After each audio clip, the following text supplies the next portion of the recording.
Perspectiva 7. Calificación B, bajo supervisión de adultos.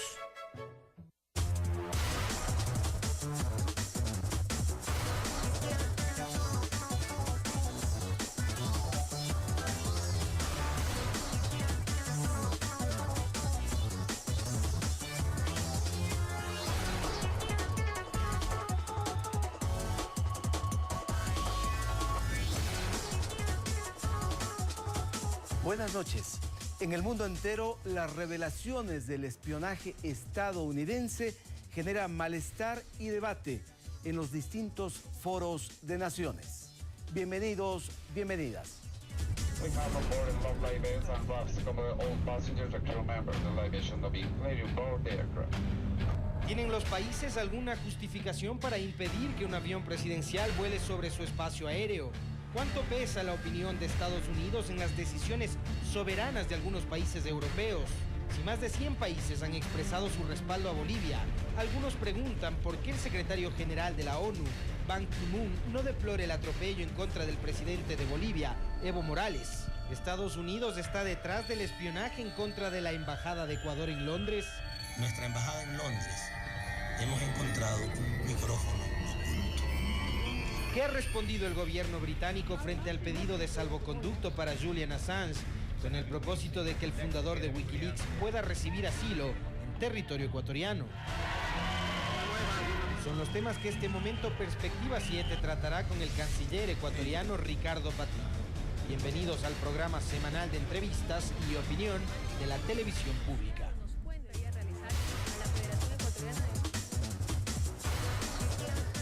Saludos cordiales, amigas y amigos. Estamos ya con el canciller de la República, el economista Ricardo Patiño Aroca. Él fue también ministro de Economía y Finanzas, ministro del Litoral, ideólogo de la Revolución Ciudadana, activista político de izquierda de muchos años. Gracias por compartir este espacio.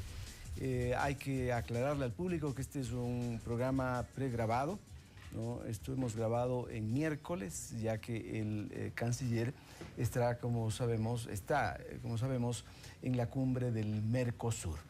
Saludamos también con Diana Sierra, quien nos propone un primer reportaje para tratarlo en este programa con el canciller Ricardo Patiño. Buenas noches, gracias por acompañarnos. Revelar información sobre los programas de espionaje con los que Estados Unidos vigila en nombre de la seguridad nacional y de la lucha contra el terrorismo, las comunicaciones de sus ciudadanos e incluso de gobiernos alrededor del mundo, puso al ex agente de la CIA Edward Snowden en el centro de una polémica de alcance global que desató reacciones inesperadas por parte de algunos países.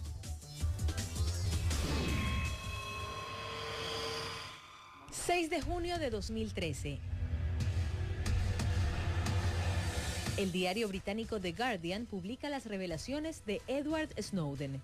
Estados Unidos vigila al mundo a través de programas de espionaje, con la colaboración de grandes compañías de telefonía e internet.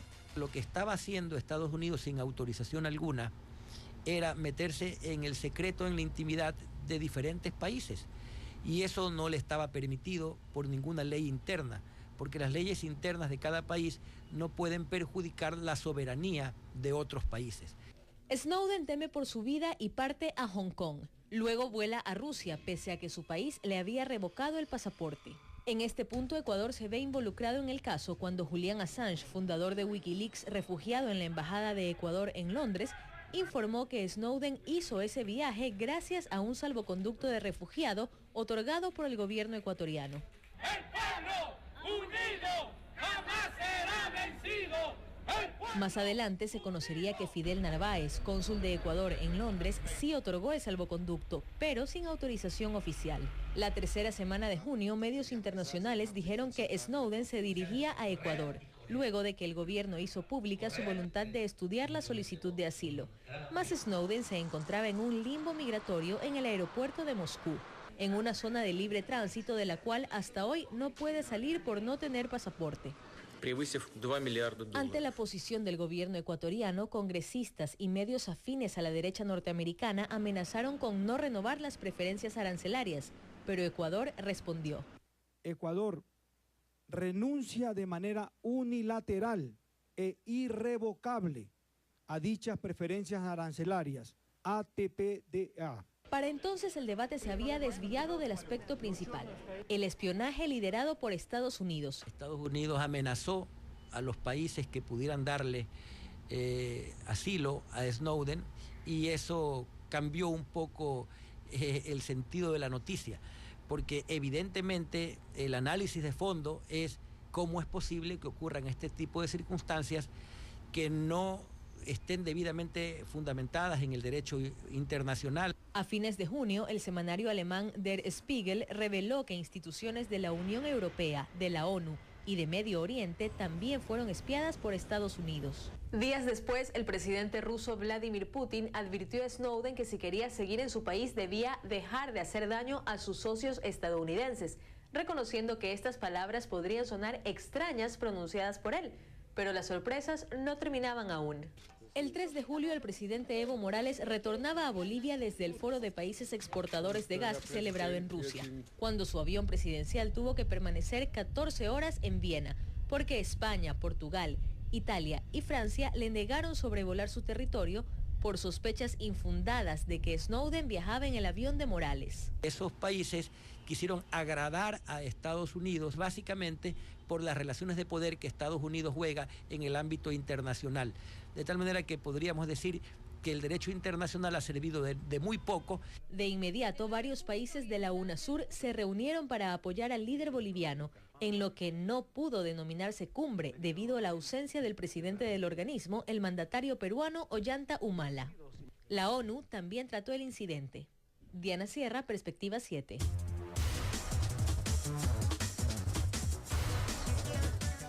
Allí está una cronología bastante exacta de lo que ha ocurrido alrededor de este tema.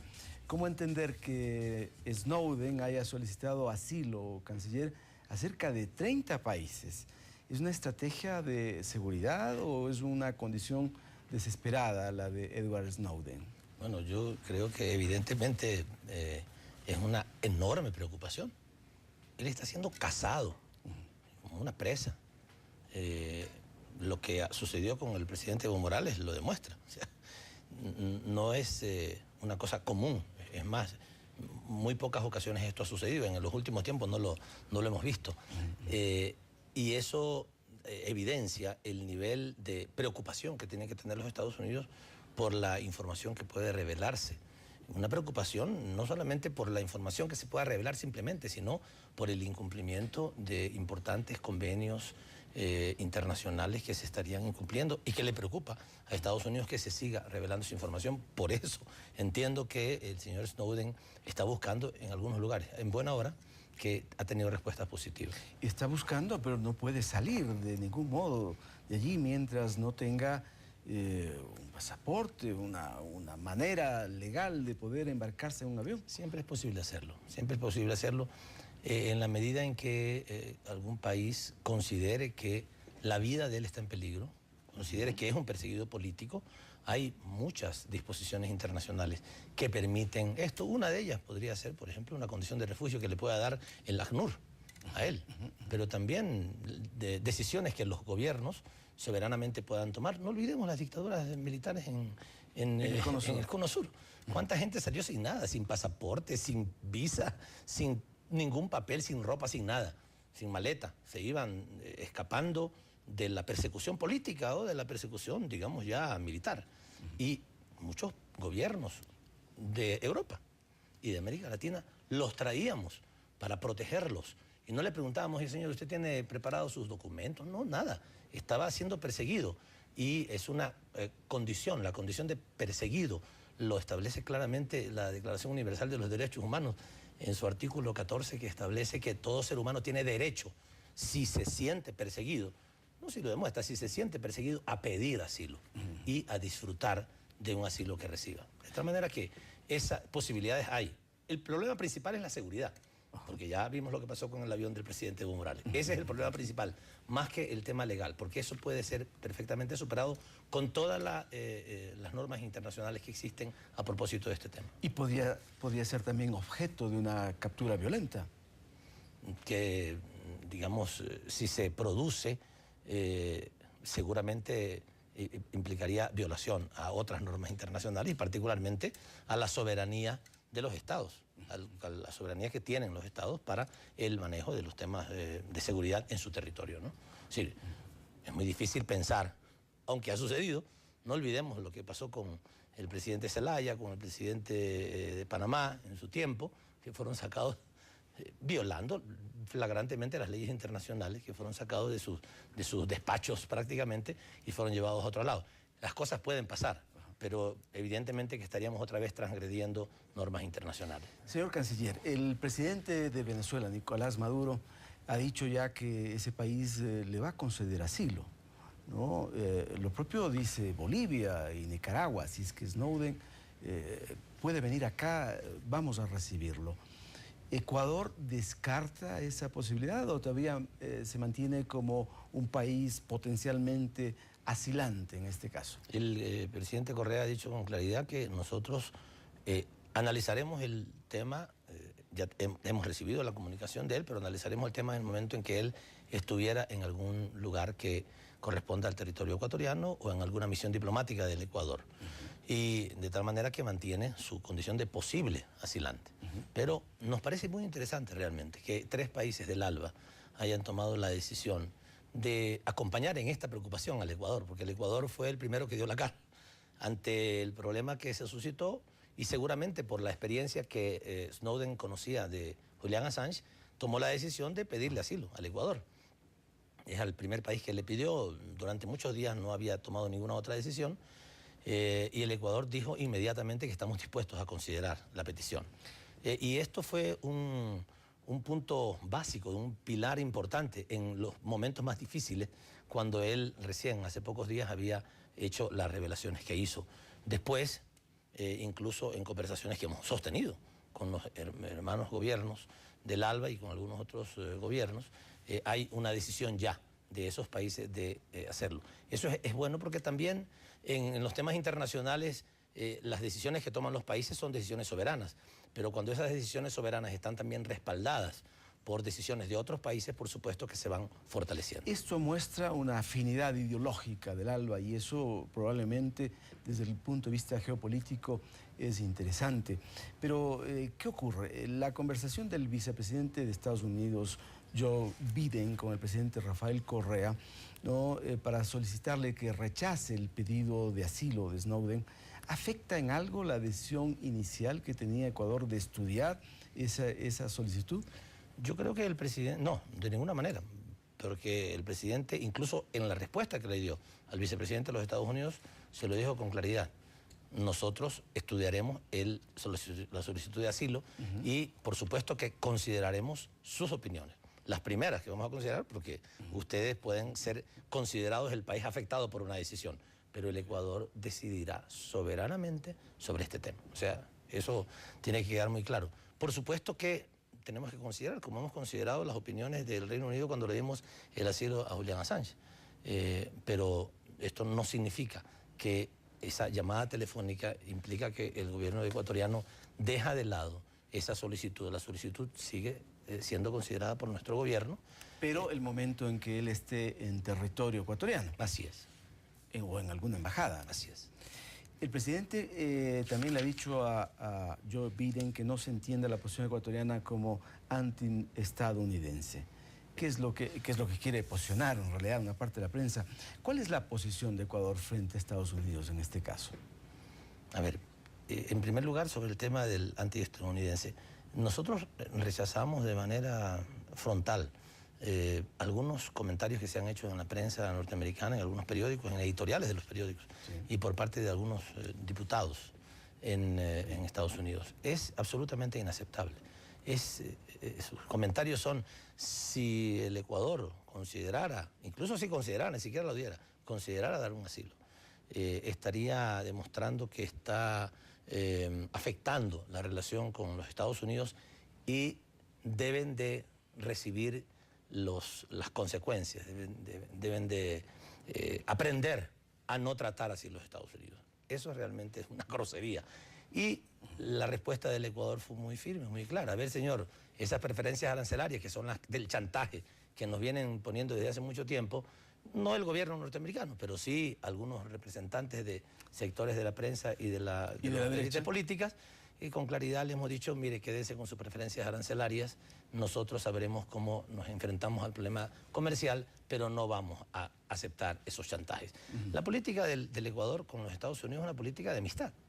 Es una política de amistad con su gobierno y con los ciudadanos norteamericanos.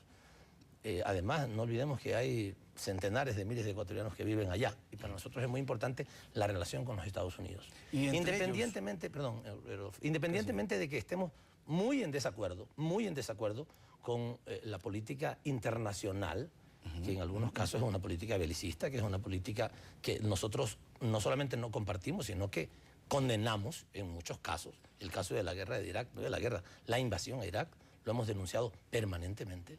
No podemos dejar de denunciar eso, pero eso es una cosa.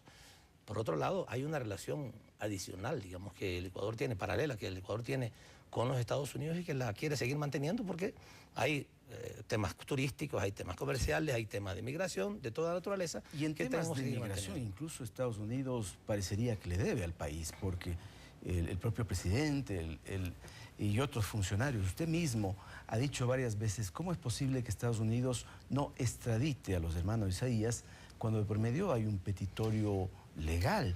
Y eso se lo dijo el presidente al vicepresidente Biden, se lo dijo directamente. No sé si lo comentó en el enlace del sábado, pero nos lo ha comentado a nosotros. Le dijo, a ver, pero también usted nos pide a nosotros con tanta inmediatez, no recibamos al señor Snowden y si viene, devolvámoslo a Estados Unidos. Nosotros tenemos desde el año 2001, hemos hecho 4 peticiones. En todos los casos hemos entregado los documentos. Los últimos documentos son los definitivos. Sí. Los señores Isaías no están, contra ellos no está comenzándose un proceso judicial. Como el caso del señor Snowden, sí, va a comenzar un proceso judicial. Hay recién una denuncia. Podría comenzar un proceso judicial. En el caso de los señores Isaías está terminado. ¿Hubo respuesta del vicepresidente a ese tópico? La respuesta que le había dicho es que él lo iba a revisar, que lo iba a analizar.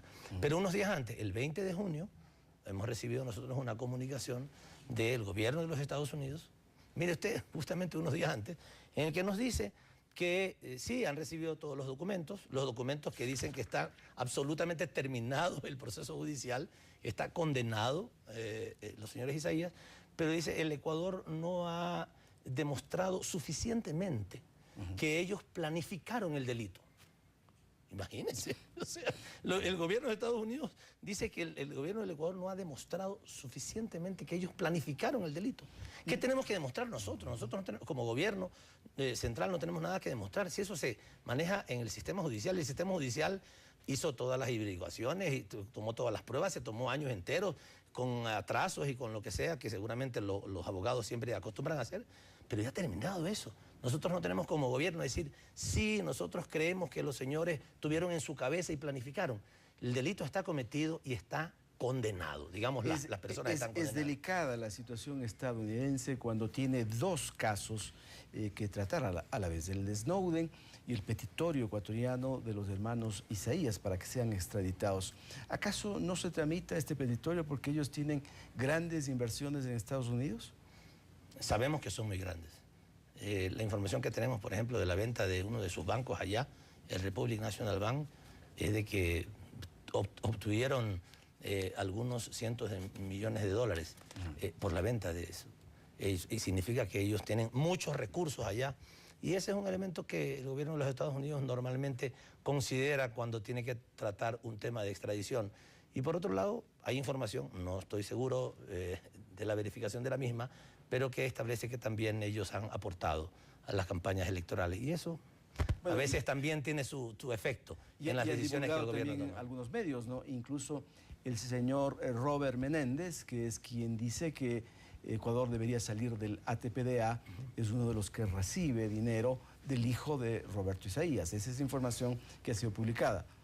Así es, esos datos también tienen que ver en las decisiones de los políticos. Por lo menos el señor Menéndez debería quedarse callado ante una cosa de esta naturaleza. Si ha recibido recursos de un ecuatoriano que evidentemente está en contra de este gobierno y él habla en contra del gobierno, pues autoridad moral no tiene. No creo que tenga ningún otro tipo de autoridad tampoco, pero por lo menos autoridad moral no tiene.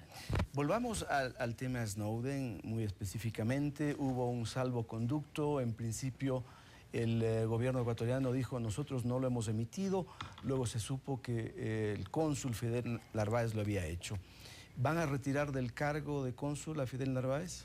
Ese es un tema que yo quiero tratarlo internamente. Le digo sinceramente, Rodolfo, porque el tema de la denuncia del señor Snowden tiene que ver con una violación inmensa, masiva, universal de los derechos humanos de todos los ciudadanos del mundo, ¿ya? Y ese es el tema principal. Ese es un tema en el que nosotros queremos entrar, queremos que se esclarezca, queremos que se termine ya este espionaje antiético, ilegal, ilegítimo, perturbador. Y el tema de que haya sido entregado un salvoconducto, le digo sinceramente, yo también me enteré por la prensa, igual que el presidente, lo llamamos enseguida a Fidel Narváez y le dijimos que es un excelente funcionario, debo decirlo, un excelente funcionario, cometió un error. Nosotros vamos a analizar el asunto, le hemos pedido que regrese al Ecuador para conversar con él y analizar el tema, ¿no? Pero no queremos que se considere el chivo expiatorio él ante un asunto que es de otra trascendencia. Finalmente él consideró que le estaba salvando la vida. A lo mejor no actuó, bueno, no es que a lo mejor, no actuó en debida forma, pero tiene en su haber el que él considera que con eso le salvó la vida a Snowden y tal vez en su fuero interno hizo lo correcto. Así como ha habido en otros momentos de la historia de nuestro país circunstancias en las cuales se ha salvado la vida de muchos. Recordemos a los judíos cuando huían del fascismo, pues en Ecuador encontraron un espacio de paz, ¿no? Tanto así que desobedecieron dictados de la propia Cancillería ecuatoriana de 1936 para permitir que ingresen a nuestro país. Pero el señor Julian Assange está de por medio también y por eso el propio presidente tuvo que decir, señor Assange, quédese calladito, nosotros somos quienes dictamos las políticas. ¿Eso ha servido? ¿El señor Assange tiene conciencia de que hay un pedido muy expreso? Yo lo llamé inmediatamente a Julian Assange después de que escuché las declaraciones que él había hecho, porque estaba haciendo referencia a información que le corresponde ofrecer al gobierno del Ecuador. De tal manera que lo llamé inmediatamente. Después incluso una carta de disculpas que él me envió fue hackeada porque alguien la reveló en su totalidad. Pero sí, le dije, mira, Julián, yo entiendo que estás en una situación difícil porque está un año ahí entero, él quiere expresar sus opiniones, está bien, pero las expresiones sobre lo que deja de hacer el gobierno del Ecuador, no es que él las haya, digamos, valorado, bien o mal, no, simplemente dio una información, pero tampoco te corresponde dar información sobre lo que nuestro gobierno hace. De tal manera que te pido, por favor, que te limites a dar las declaraciones sobre los temas que te competen a ti, pero no sobre el gobierno del Ecuador. Por supuesto que lo entendió bien, me dijo que lo disculpara, incluso lo puso por escrito en esa carta que ha sido hackeada y que todo el mundo la conoce, en donde él pide disculpas por hacer declaraciones que no le competían hacer en su momento, ¿no? Señor canciller, en Bolivia hay conmoción, sin duda, por lo que ha ocurrido con el presidente Evo Morales y también en América Latina entera por ese caso. Enseguida, Diana Sierra nos presenta un reportaje que tiene relación con este tema. Bolivia presentó la denuncia formal ante las Naciones Unidas sobre el retiro sorpresivo de permisos de sobrevuelo y aterrizaje por parte de España, Italia, Francia y Portugal al avión en el que viajaba el presidente Evo Morales cuando retornaba a La Paz después de participar en la segunda cumbre del Foro de Países Exportadores de Gas celebrada en Rusia. El embajador de Bolivia ante Naciones Unidas describe como una agresión al presidente Evo Morales la decisión de ciertos países europeos de no autorizar el sobrevuelo del avión presidencial sobre su territorio y señala que esta actitud constituye una violación de los convenios internacionales vigentes. Ese es un atentado contra los derechos humanos, contra la dignidad de un jefe de Estado. Es una agresión a un país, es una agresión a una región. Bolivia ha recibido el apoyo de más de 100 estados, incluyendo los no alineados. Pero a pesar de esa solidaridad internacional, no hay un pronunciamiento categórico de la Organización de Naciones Unidas. Por ello, el gobierno boliviano no descarta tomar otras acciones. Lamentablemente continúa el doble estándar, el doble rasero en la Organización de Naciones Unidas. Si seguramente esto le hubiera pasado a un presidente del denominado Grupo de Países Desarrollados, probablemente la reacción hubiera sido contundente, clara e inmediata. El secretario general de la ONU, Ban Ki-moon, mediante un comunicado, indicó que entiende las preocupaciones planteadas por el gobierno boliviano y que urge a los países implicados a discutir el asunto con pleno respeto a los intereses legítimos relacionados con lo ocurrido. También los miembros del ALBA enviaron un comunicado a la Organización de Naciones Unidas rechazando categóricamente el agravio contra el presidente Morales. El embajador de Venezuela ante la ONU va más allá y dice que este hecho es repudiado y considerado una flagrante discriminación y amenaza a la inmunidad diplomática de un jefe de Estado. Esperamos que estos hechos no se vuelvan a repetir en la historia de las relaciones internacionales y que la voz de América Latina y el Caribe actúe como un mecanismo de disuasión, de contención frente a estas prácticas y estos desbordamientos imperiales que en este caso son evidentes y tangibles. El Departamento de Estado de los Estados Unidos asegura que la decisión de bloquear el espacio aéreo al avión presidencial boliviano fue una decisión unilateral de los países involucrados. Más allá de la soberbia, va a llegar el momento en que van a tener que pedir no solamente disculpas, sino dar explicaciones de qué es lo que sucedió. Ante la crisis diplomática desatada por el espionaje masivo del gobierno de Barack Obama a diferentes países del mundo, la Organización de las Naciones Unidas recordó que los convenios de derechos civiles y políticos rechazan la interferencia de los estados en la privacidad de las personas. Estados Unidos, a través del Departamento de Estado, ha justificado su programa masivo de espionaje, indicando que este tipo de actividades no es inusual y que algunos países en el mundo lo hacen.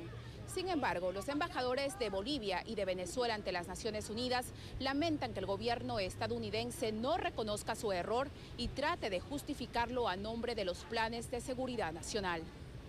Porque lamentablemente la lucha en contra del terrorismo está siendo utilizada para vulnerar los derechos humanos, para quebrantar las libertades democráticas, para angostar las libertades civiles y los derechos civiles y también los derechos de los estados.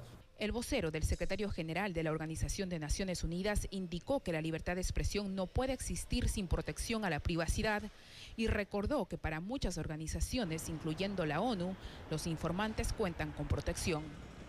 Para Perspectiva 7, Karina Cartagena, Nueva York. Y ha habido la reacción del señor Ban Ki-moon. ¿Es una reacción que puede ser cualificada por el Estado ecuatoriano, por el canciller? Bueno, he visto ahora las noticias, la información de las noticias, él manifiesta algo que es importante como concepto, que se ratifica, que hay que respetar la inmunidad y la inviolabilidad de los jefes de Estado. Y esto ha sido claramente afectado por la decisión de estos 4 países. No ha ido más allá todavía. Nuestros representantes permanentes ante las Naciones Unidas de los países del ALBA le han pedido que haga una declaración en defensa del jefe de Estado de las Naciones Unidas y esperamos que en los próximos días lo puedan hacer. Pero sí hay que destacar, Rodolfo, las declaraciones que han ido surgiendo en estos últimos días, que son muy contundentes, muy firmes, del ALBA, de presidentes de los países de UNASUR, no de UNASUR como tal, desafortunadamente. Y de eso quisiera hablar. De la CELAC. La CELAC hizo una declaración muy fuerte, y de la OEA. Ahora las cosas parecen haber cambiado un poco.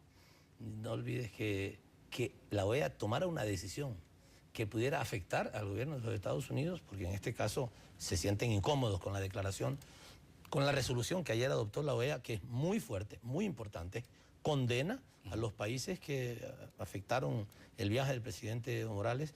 Con la oposición de Estados Unidos. Sí, claro, sí, pero 34 países y 32 dijeron que sí. Los otros 2 países, Estados Unidos y Canadá, manifestaron, pero incluso ni siquiera se opusieron al consenso, simplemente manifestaron en una nota a pie de página que ellos no compartían la resolución. Pero esto es inédito, es histórico, como lo que sucedió el año pasado cuando el Reino Unido pretendió incluso lo dijo por escrito, que podría entrar a nuestra embajada a sacar al señor Snowden, al señor Assange. La reacción, igual, del ALBA, de UNASUR y de la OEA fue fundamental.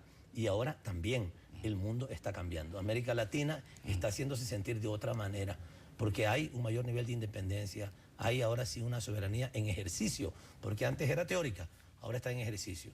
Y bueno, esperamos que muchos otros organismos internacionales se sigan pronunciando, y esperamos que también en septiembre esto sea parte del debate de las Naciones Unidas, como efectivamente el jueves y el viernes en Mercosur esto también va a ser tratado. Sin embargo, volvamos al tema UNASUR.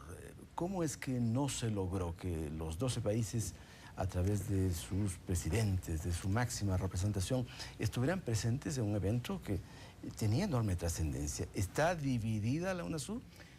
Tenemos que lamentar que no hubo consenso para llamar a la reunión, porque el presidente Correa, en conversación telefónica con la presidenta Dilma Rousseff de Brasil, con la presidenta Cristina Fernández, con el presidente Mujica, con el presidente Maduro, estuvieron dialogando y conversando con el gobierno de Perú para que se convocara a esta reunión.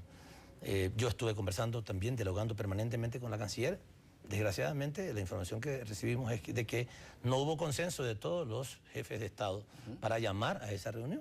Para nosotros es lamentable, porque se planteó de parte de dos gobiernos, no nos dijeron cuáles, pero de parte de dos gobiernos a los que queríamos llamar, no para enfrentarlos, sino para decirles que... ¿Y usted puede revelar cuáles son esos dos gobiernos? No lo quiero hacer, de verdad, lamento no poder hacerlo, pero nosotros queríamos llamarlos a ellos para decirles que no entendíamos cómo no se podía llamar a los jefes de Estado si un jefe de Estado estaba detenido horas y horas en el aeropuerto de Viena. O sea, esto sucedió, sí, ciertamente hay que reconocerlo, no podemos tapar el sol con un dedo, pero fue un momento difícil para UNASUR.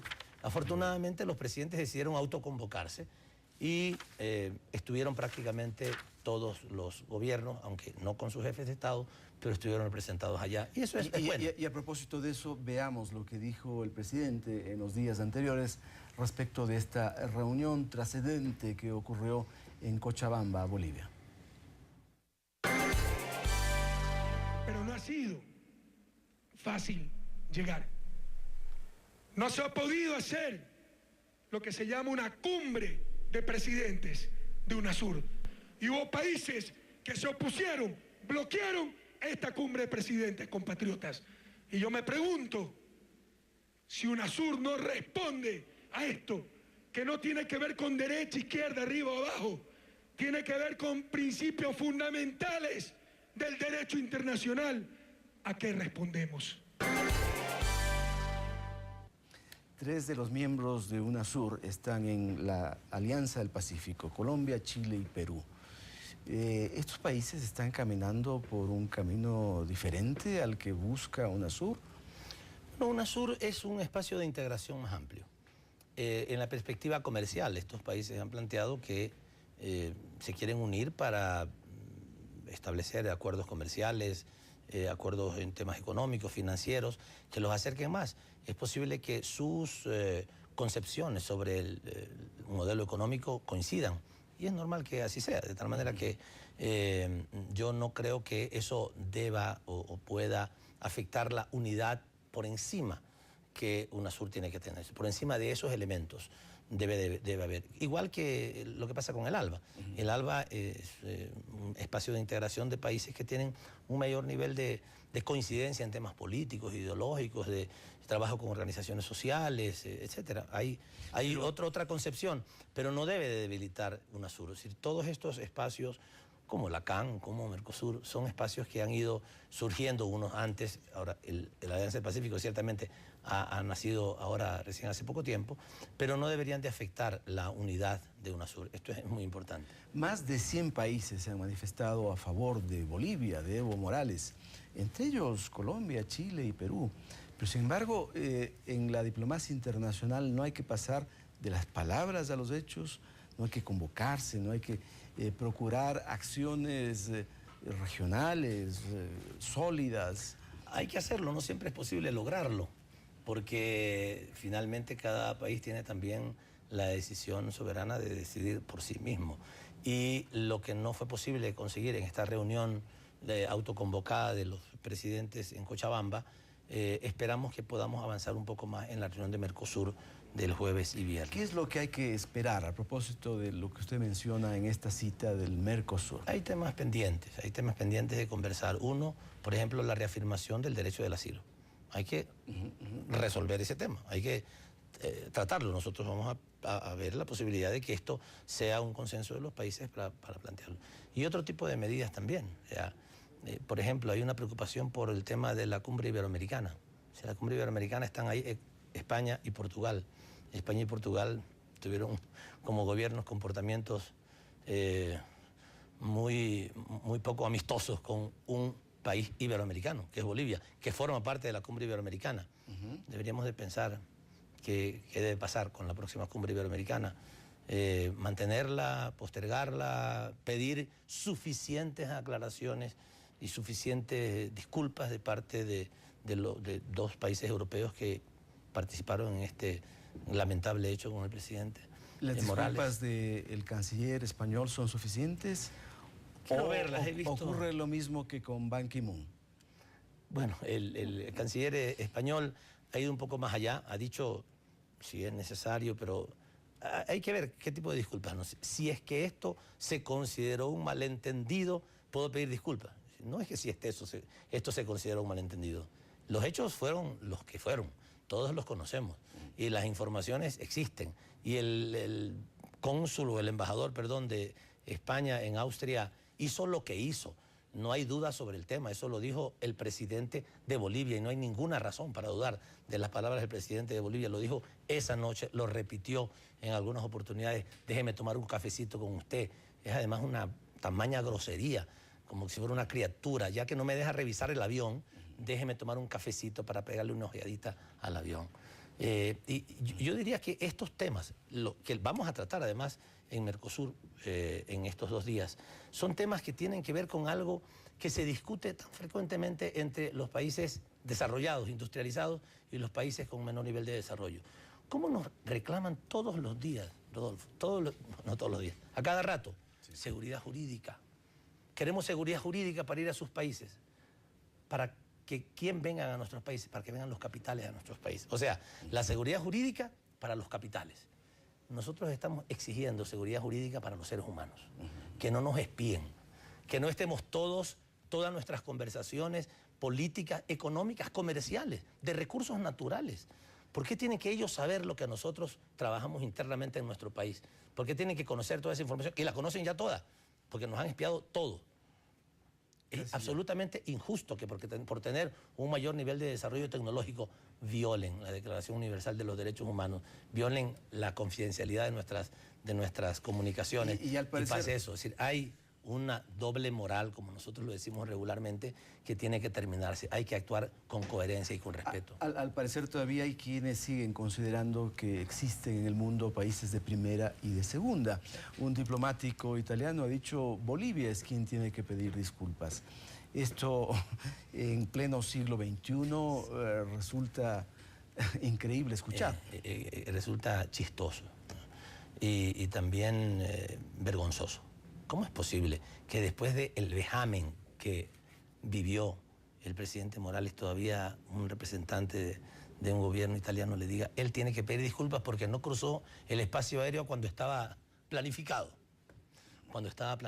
Cuando todos sabemos que a él se le impidió, y con peligro para su vida, cruzar el espacio aéreo francés y posteriormente de todos los otros. La información está, no pueden ocultarla. Los documentos, incluso debo decirlo en el caso de España, que nosotros tenemos una excelente relación con España y queremos seguirla teniendo, por muchas razones, entre otras porque tenemos allá más de 500 000 de ciudadanos ecuatorianos. Queremos mantener las mejores relaciones con el gobierno.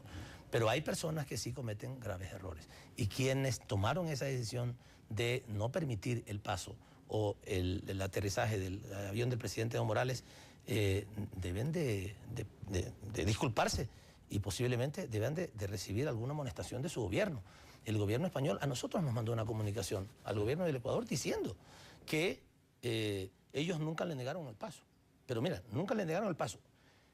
Lo que sí le pidieron que les diera explicaciones. o sea, que diera, la palabra no me acuerdo si era explicaciones o alguna aclaración. Y cuando el gobierno de Bolivia, por escrito, les dijo que el señor Snowden no iba en el avión, entonces ellos dijeron que podía pasar. O sea, evidentemente están diciendo que no lo dejaban pasar mientras el señor Snowden estaba en el avión. Nadie puede impedir que... ¿O por pedido de terceros? Bueno, yo por eso he dicho, he comentado mucho en algunas entrevistas y en mi cuenta de Twitter he dicho con claridad, el secretario de Estado norteamericano, a lo mejor por un error, hace algunas semanas dijo que América Latina era el patio trasero de los Estados Unidos. Parece que se le escapó el patio trasero y el patio trasero parece haber sido a otro sitio. Pero en América Latina ya no está más. Elena Martínez, nuestra corresponsal en España, ha preparado también un reporte que inmediatamente lo presenta Diana Sierra. Así es, en este reporte vamos a conocer un poco más sobre la postura del gobierno de España y el análisis de la situación desde Europa sobre la interrupción del viaje del presidente de Bolivia, Evo Morales, el pasado 2 de julio. En España, las explicaciones ante la obstrucción el pasado 2 de julio del vuelo del presidente Evo Morales en su trayecto desde Moscú hasta Bolivia han sido vagas y escasas. En un primer momento, el presidente español, Mariano Rajoy, afirmaba que se trataba de una polémica artificial o falta de fundamento, aunque su canciller, García Margallo, ha modificado este martes la postura oficial. Si se ha producido algún malentendido, yo no tengo el menor inconveniente en pedir disculpas al presidente Morales. Por su parte, Francia, Portugal e Italia tampoco han ofrecido explicaciones con las que justificar la retención por más de 13 horas del presidente Evo Morales en el aeropuerto de Viena. Y es que tanto el cierre de los espacios aéreos como el intento español de acceder al avión presidencial de Bolivia para registrarlo suponen una flagrante violación de las normas internacionales. Es muy difícil la justificación que se pretende. No me imagino que el Air Force One pudiera haber pasado esta circunstancia como la que atravesó el avión del presidente Evo Morales.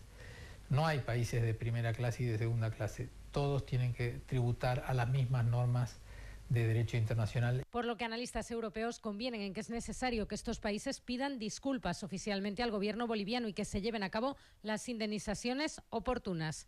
Y en el caso de España hay un tercer elemento todavía más terrible, que es haber perdido de vista que el valor añadido de España es América Latina y que si una tarea tenía que haber tenido el ministro del Reino de España en este lamentable suceso hubiera sido el de exigir al resto de países europeos un respeto por el presidente constitucional de Bolivia. Además, la oposición política en España pidió también explicaciones a su gobierno, mientras varios movimientos ciudadanos expresaron su profundo malestar ante lo sucedido con una nación hermana.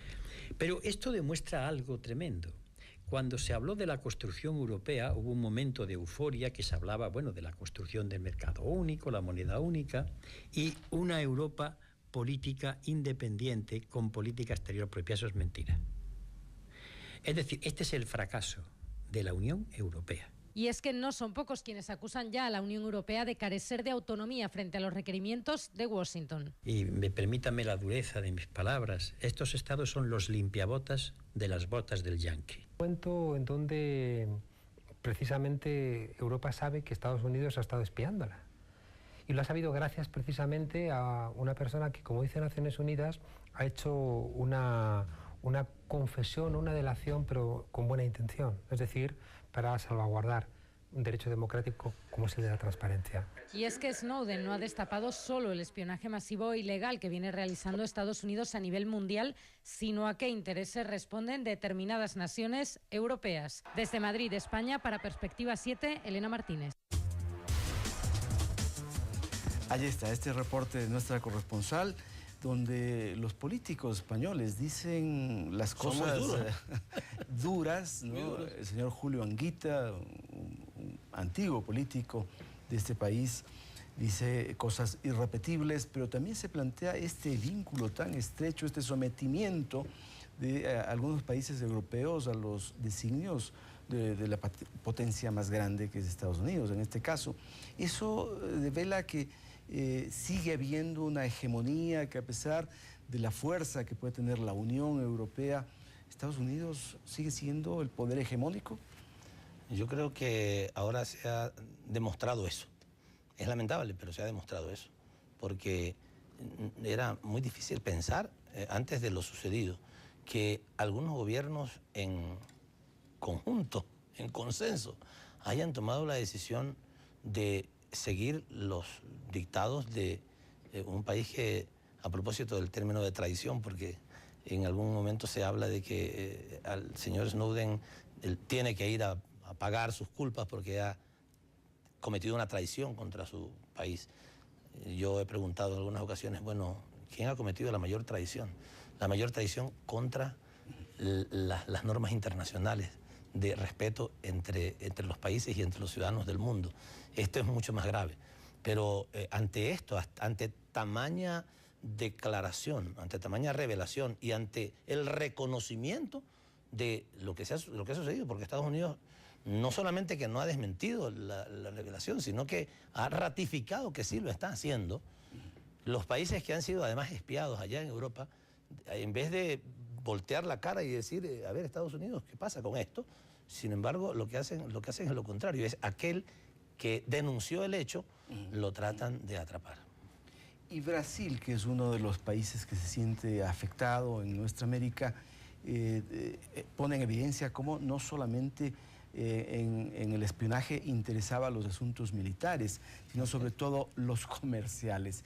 En suma, ¿eso es lo que más interesa a los poderes fácticos bajo las lógicas del mercado? Yo creo que algunas cosas. O sea, los temas seguramente que tienen que ver con la política les interesan mucho. No olvidemos que la información establece que cuando Venezuela fue más espiado fue justamente cuando el presidente Chávez estaba viviendo una situación muy seria con su enfermedad y después de su muerte es cuando más él ha espiado a Venezuela, un problema político básicamente. Sí. Pero también el tema comercial y el tema de los recursos naturales. Sí. Es decir, una gran preocupación el por los recursos naturales, cuáles son los recursos que tiene Venezuela. Conocemos que tiene la reserva petrolera más grande del mundo actualmente, las reservas mineras de Bolivia, las reservas de todos los países, la reserva de agua. México también está en la mira porque hay allí otros problemas. ¿Y eso qué tiene que ver con la primera respuesta, Rodolfo, que dio el gobierno de los Estados Unidos? Es que tenemos que evitar que tengamos otro 11 de septiembre. O sea, desgraciadamente han tenido que derrumbarse esas declaraciones que intentaron inicialmente tratar de sacarnos del foco de la información. No, el espionaje no es, puede ser también, o tal vez era el pretexto, para protegerse en temas de seguridad. El espionaje se ha hecho por muy diversas razones para mantener el poder mundial y el poder de sus empresas. Y la reacción de algunos países yo creo que va a seguir viniendo. ¿Por qué? Porque finalmente es información reservada que van a tener, de la que van a disponer las empresas norteamericanas y en eso van a cometer una competencia, digamos, van a tener una competencia desleal con aquellas empresas porque van a conocer los correos electrónicos de las estrategias de comercialización, de sus costos, todo lo van a tener. Eso devela también posiciones éticas frente a la política. Pero el gobierno ecuatoriano sospecha también que hay intercepción de llamadas telefónicas y de comunicaciones por internet, como ha ocurrido con Brasil, y Brasil está alarmado con el tema. ¿Conoce algo más usted, canciller? No tenemos sospechas, estamos absolutamente seguros, absolutamente seguros. Algunas de las informaciones que han salido de agencias noticiosas nos revelan eso. Como, no sé si lo decía aquí, pero las disculpas de Assange, en una carta que es absolutamente reservada, se filtra inmediatamente. Conversaciones de correos electrónicos con nuestra embajadora en Estados Unidos, con funcionarios de la presidencia, conmigo, han salido también públicamente. Es decir, no tenemos gente que nos filtre información y bueno, si acaso hubiera algún caso sería uno. Pero lo que ha salido es prácticamente de manera desembosada, como queriendo demostrar, ¿saben qué? Lo sabemos todo, les conocemos todo, todas las informaciones que ustedes tienen, las comunicaciones que ustedes tienen, las podemos saber. Y aquí hay una cuestión también ética y que nosotros hacemos, el presidente lo ha dicho. Ya que conocen toda la información sobre nosotros, saquen un caso de corrupción. Y tenemos nosotros la frente amplia. para poder decirles eso. Sáquennos algo. Podrán sacar comunicaciones entre nosotros, pero siempre en dignidad, en honestidad. A propósito de estos procesos de espionaje, ¿cómo se descubre la existencia del micrófono en la Embajada de Ecuador en Londres? Yo tenía que llegar el domingo 16 de junio, y unos días antes, por procedimientos de revisión, había sucedido una cosa media rara para ese sitio, que se había ido la luz, se había regresado mucho en los últimos días. Y esto había dañado algunos aparatos de seguridad que tenemos, porque, como sabes, no era normal. No era normal, o sea, en Londres no es normal que se vaya la luz, que regrese la luz. Eso era normal en el Ecuador hace muchos años atrás. Ahora tampoco es tan normal, por lo menos en la mayor parte de las ciudades. Y entonces se dañaron algunos sistemas de seguridad y se fue a revisar eso. Adicionalmente, yo iba a ir y se consideró también oportuno hacer una revisión. Y ahí se descubrió que en un aparatito de esos de enchufe de luz estaba un dispositivo de escucha, un micrófono espía. Lo desactivaron inmediatamente y hemos hecho una investigación inicial, primera, que nos lleva a una empresa que se encarga de estos temas. Sí. A bastantes kilómetros de Londres, muy lejos, pero con estos mecanismos de interceptación y de escucha pueden recibir. Entonces, es una sospecha de que trabajan muy fundada. Mancomunadamente con Estados Unidos. Con los Estados Unidos no, yo no lo puedo decir. No lo puedo decir. Ahorita, digamos cualquier cosa puede ser, digamos, razonable en ese sentido, pero es una empresa que trabaja con empresas privadas, que trabaja con el sector público y con el sector de seguridad del Reino Unido. No sabemos quién le encargó hacer esto, pero lo hicieron. Lo hicieron, y eso podría constituir también una violación de la soberanía. Pero por supuesto, en nuestra misión diplomática que hayan hecho eso. Por eso hemos pedido al Reino Unido que nos facilite las condiciones técnicas y de permisos, de autorizaciones para hacer el seguimiento, porque en términos tecnológicos se lo puede hacer, se puede detectar a dónde llegaba esa información. ¿Qué les hace creer, canciller, que no hay otros dispositivos de espionaje en la propia embajada? Se hizo una revisión más integral después de haber descubierto esa, se hizo una revisión, eso fue 2 días antes de que yo llegara, me informaron a mí y pues les dije, bueno, revisen lo que más sea posible hacer. Muy bien, los aliados han sido espiados, eso ya hemos visto, y en un momento dado pues tuvieron reacciones, pero sin embargo también finalmente sirvieron para el propósito fundamental, que era buscar y atrapar al señor Snowden, cosa que no ha ocurrido. Pero el tema Julian Assange no podemos dejar pasarlo de lado. ¿Usted tiene alguna respuesta de su par británico, el señor William Hague, respecto del pedido de salvoconducto para él? Todavía no. En la última reunión que tuvimos el 17 de junio, nosotros ya fuimos más allá de lo que nos correspondía. Nosotros habíamos primero dado los elementos que explicaban y que fundamentaban nuestra decisión de darle asilo al señor Assange. Y ahora les tuvimos que entregar la justificación que ellos pueden utilizar para ofrecer el salvoconducto. Porque hasta ahora nos han dicho que no lo pueden hacer. Porque tienen una norma europea que dice que si ante un pedido como el de Suecia, ellos lo tienen que atrapar, apresar al señor Assange y devolverlo a Suecia.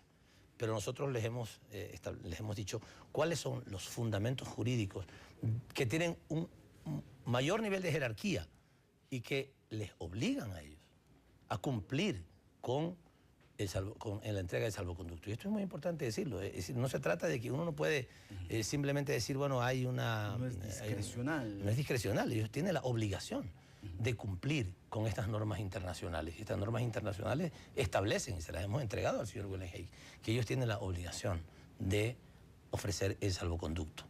Mientras más tiempo pase, más se siguen violando los derechos humanos de un ciudadano. No olvidemos, yo se lo he dicho de frente, con todo respeto, como corresponde en una relación diplomática, le he dicho, señor William Hague, ¿cuánto tiempo más vamos a esperar que el señor Assange esté en nuestra embajada? Que a lo mejor en poco tiempo podrá ser un senador australiano que va a estar en nuestra embajada. ¿Estamos esperando que se envejezca allí, que muera en nuestra embajada? ¿Qué le ha respondido? Que lo van a analizar, pero que ellos consideran que tienen la obligación de cumplir con Suecia. Y no se imponen plazos.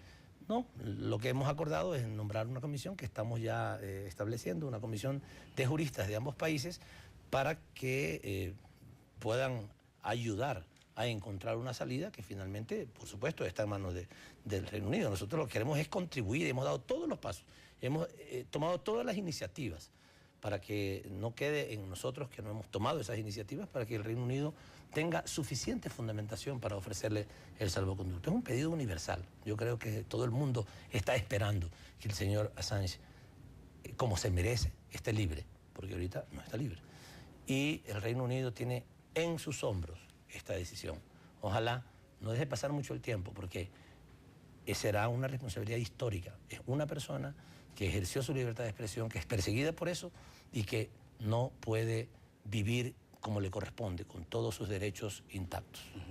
Y así como el señor Julian Assange tuvo la respuesta positiva de Ecuador para ofrecerle asilo al señor Edward Snowden, hay 3 países que le ofrecen también asilo. Y eso lo vemos inmediatamente en la voz de los propios presidentes de estos países. He decidido ofrecerle asilo humanitario al joven estadounidense Edward Snowden para que en la patria de Bolívar y de Chávez pueda venir a vivir de la persecución imperial norteamericana. Nosotros recibimos una carta enviada por Snowden que la entregaron allá a la embajada de Nicaragua en Moscú, donde Snowden solicita asilo aquí en Nicaragua. Y está claro que si las circunstancias lo permiten, nosotros recibimos con todo gusto a Snowden y le damos asilo aquí en Nicaragua. Como justo protesta quiero decirles, hermanas y hermanos, ahora más bien vamos a dar asilo, se nos pide, ese norteamericano perseguido por sus compatriotas. No tenemos ningún miedo. Usted va a ver a estos presidentes en el Mercosur y probablemente el tema Snowden, la solidaridad con Morales serán los temas que dominen esta cita. Pero más allá de eso, quiero preguntarle qué puede esperarse de Venezuela, que va a presidir, va a tener la presidencia pro tempore del Mercosur. Bueno, yo creo que podemos esperar un nuevo impulso hacia el Mercosur. El Mercosur ha estado durante mucho tiempo integrado por 4 países, Brasil, Paraguay, Uruguay y Argentina. Creo que ha sido muy positivo para ellos. Han avanzado de manera importante en los últimos tiempos con una relación comercial entre ellos que no solamente es comercial, hay muchos otros temas que tienen que ver también en Mercosur, pero se conoce, como dice Mercosur, la gente cree que es solamente temas de mercado. Pero a mí me parece que es muy importante la presencia de Venezuela. Estamos hablando de otro espacio geográfico, no son vecinos con todos los países, y Venezuela es un país que además tiene una gran riqueza petrolera, tiene muchos recursos y puede facilitar también y ampliar las relaciones comerciales y las relaciones políticas del Mercosur. Bolivia ha también suscrito la adhesión, va ahora seguramente a conocerse eso y avanzarse en ese tema, y en buena hora que los procesos de integración entre nuestros países se vayan fortaleciendo. Yo estoy seguro que Venezuela le dará un impulso renovado al Mercosur, y nos alegra mucho porque el Mercosur tiene mucha perspectiva en el futuro. Muy bien, canciller. Así como los presidentes, los políticos en el mundo entero han estado debatiendo este tema, también en las redes sociales. Los ciudadanos han dicho mucho sobre esto. Vamos inmediatamente con Diana Sierra, que nos presenta lo que el público piensa sobre este particular. A través de nuestra cuenta @perspectiva7 nos dice Ale Miranda, definitivamente este hecho se dio por falsas especulaciones. Francia y Portugal aún temen al imperio. Veamos ahora lo que piensa Luis Germán Ponce. Dice, es una falta de respeto por parte de los países que no le brindaron las facilidades al presidente boliviano. También tenemos la opinión de Andrés. Él, respecto a este incidente, nos dice, un orgullo que los gobiernos vasallos ya no estén en América Latina. Una vergüenza que ahora estén en esa parte de Europa. Saludos, saludos para usted también, Andrés. Ahora leeremos la opinión de Sin Ofender. Él nos dice, una falta muy grave poner en riesgo la vida de un presidente. Es una violación a un derecho. UNASUR tendrá que pronunciarse. Mientras tanto, Lincoln Cabrera opina, patrón blanco de Europa y América y sus caprichos. Qué pena que países viejos en historia tengan que volver al servilismo.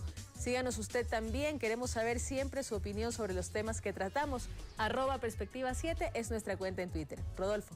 Gracias, Diana. Muy bien, canciller. Hasta aquí llegamos. Un gusto haber compartido con usted. Mucha suerte en la reunión del Mercosur.